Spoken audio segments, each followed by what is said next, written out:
Now, most hazardous materials are hauled across the county in tanker trucks. At 6, we showed you the technology installed in these vehicles to cut down on spills and accidents. And now, John Remus takes a closer look at some of the safety measures on our roads right here in the Bay Area, including one that came as a result of a tragedy that happened more than 40 years ago. It does make sense that you would want to keep explosives out of a busy tunnel, but 40 years ago they hadn't really thought about it until what happened here in the Caldecott. Most of us drive to work every day, never really knowing what kind of danger may be rolling alongside us.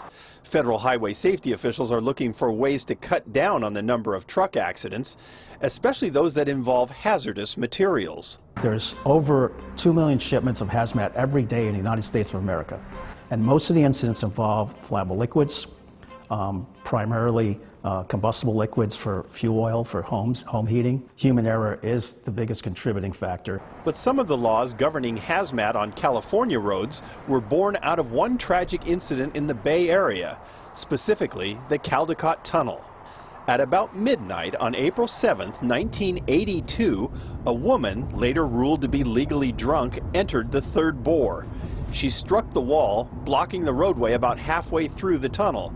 A tanker truck hauling gasoline crashed into her and then was struck from behind by a bus, which somehow ended up outside the tunnel. The gasoline inside ignited, creating an inferno that killed 7 people. Caltrans spokesperson Bart Ney was just a kid at the time, but he remembers it.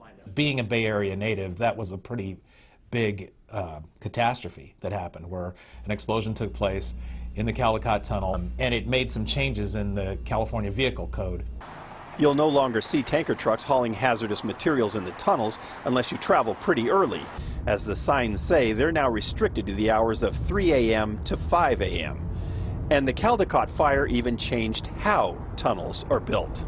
HVAC systems in tunnels improved greatly after the accident in 1982, and you can really clearly see that in the new fourth bore tunnel at the Caldecott, because the jet fans that we have installed in there are completely visible to motorists.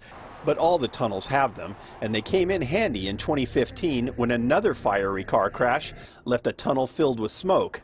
From the air you can see how it was being vented away.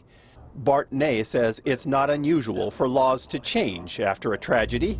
In fact, that's the normal evolutionary process.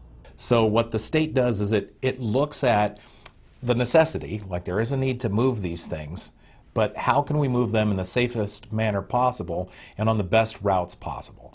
And some routes just aren't conducive to that. We see that now, but as obvious as it seems, it sometimes takes the unimaginable to make us realize the danger that was there all the time.